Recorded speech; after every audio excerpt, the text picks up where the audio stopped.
Hello friends, তো চক্রবর্তী বাবু YouTube পরিবারে তোমাদের স্বাগত। আমি সন্দীপ চক্রবর্তী। আমি অন্যান্য দিনের মতো আজকেও চলে এসেছি তোমাদের সঙ্গে শেয়ার করব একটা লেটেস্ট আপডেট, যেটা হলো না আজকের এই লেটেস্ট আপডেটটা ওপার বাংলা অর্থাৎ বাংলাদেশের সুপারস্টার সাকিব খানকে নিয়ে।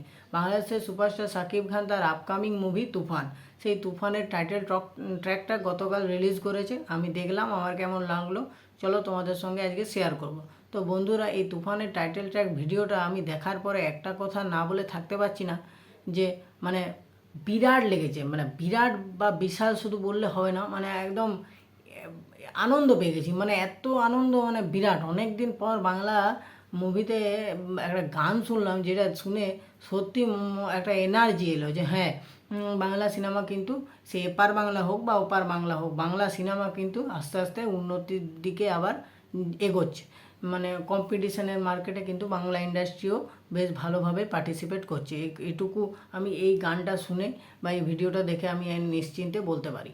তো এবারে যদি আমাকে এক কথায় বলতে বলা হয়, তাহলে আমি বলবো যে মারাত্মক ধরনের একটা গান আমি শুনলাম, যেটা শোনার পর আমার একটু এনার্জি ভিতরে চলে এলো যে আমিও একটু পারফর্ম করি, এরকম একটা ব্যাপার।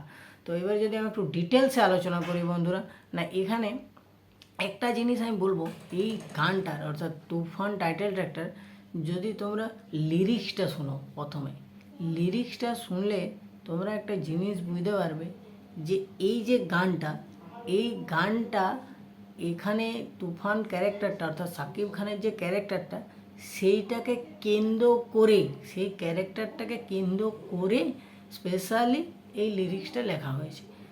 মানে তার চিন্তাধারা, তার ভাবনা, তার কর্ম, সে কি চাইছে, সে কি করবে, তার এরিয়া, মানে এই যে লিরিক্সগুলো প্রত্যেকটা আছে, সেটাকে একদম পার্টিকুলার ওই তুফান ক্যারেক্টারটাকে ঘিরেই করা হয়েছে, যেটা কিন্তু শুনতে খুব ভালো লাগছে।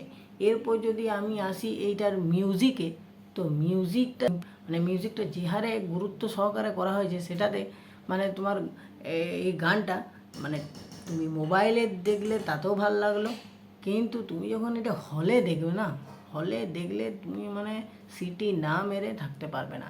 এক কথায় আমি বলবো এটা একটা ফ্যান বেস সং। হ্যাঁ বন্ধুরা, এই ধরনের মাসি যে মুভি তুফান বা কেজিএফ বা পুষ্পা, এই মাসি মুভিতেই তোমরা লক্ষ্য করে দেখবে যে এখানে যে মেন হিরো, তাকে কেন্দ্র করে একটা সং হয়ই হয়, যেটা তার ক্যারেক্টারটাকে ইন্ট্রোডিউস করানো হয় এই গানটার মধ্যে দিয়ে। সেটা যদি তুমি কেজিএফে ইয়াসেরটা দেখো, পুষ্পাতে আলু অর্জুনের দেখো, তারপরে আমাদের এই তুফানে সাকিব খানের দেখো, তো এটা কিন্তু এই মুভির অর্থাৎ মাসি মুভির ক্ষেত্রে কিন্তু এটা একটা মেন ইস্যু, এটা থাকবেই থাকবে। এই গানটা ক্রিয়েটই করা হয় সেই অ্যাক্টারের ফ্যানদের জন্য। হ্যাঁ বন্ধুরা, যে তাদের ফ্যানরা যখন সিনেমা হলে তার গুরুর বা মুভি দেখতে আসবে, তো বা তার মেগাস্টারের মুভি দেখতে আসবে, তাদেরকে এমন একটা গান উপহার দিতে হবে যে গানটা শুনে তারা সিটি মারতে বাধ্য। এই গানটাও ঠিক সেরকম। এখানে ভিডিওটা যদি তোমরা মন দিয়ে দেখো, তাহলে একটা জিনিস বলবো, এই গানটাও কিন্তু অনেকটা এই সাউথ ইন্ডাস্ট্রির যে সিস্টেম বা যে ধরন, যে স্ট্রাকচার, সেটাকে মাথায় রেখে সেই ধরনের লিরিক্যাল ভিডিও এটার মধ্যে ইউজ করা হয়েছে। যেমন কোনো একটা সাকিব খান হয়তো গুলি করছে, সেই গুলি যখন বন্দুক থেকে বেরাচ্ছে, তার পাশ দিয়ে নাম বেরাচ্ছে, একটা টাইটেল লেখা হচ্ছে, সাকিব খানের ক্যারেক্টারটার নাম লেখা হচ্ছে। মানে সাকিব খানের উপর যে ক্যামেরার ফোকাসিংটা, যে মুভমেন্টটা, যে ভিজুয়ালাইজেশনটা, সেটা কিন্তু দেখার মতো। মানে একবার দেখলে তোমার মন ভরবে না, মনে হবে যেন বারবার দেখি। তো এখানে সাকিব খানকে এই মুভির যে ডিরেক্টর, সে খুব সুন্দরভাবে এই গানটার থ্রু দিয়ে প্রেজেন্ট করতে পেরেছে, যেটা দেখে আমার খুব ভালো লাগছে। ওভারঅল এই তুফান টাইটেল ট্র্যাকটা কিন্তু আমি দেখে খুব মজা পেয়েছি, আনন্দ পেয়েছি। তো আশা করি সিনেমাটাও ভালো কিছু হবে।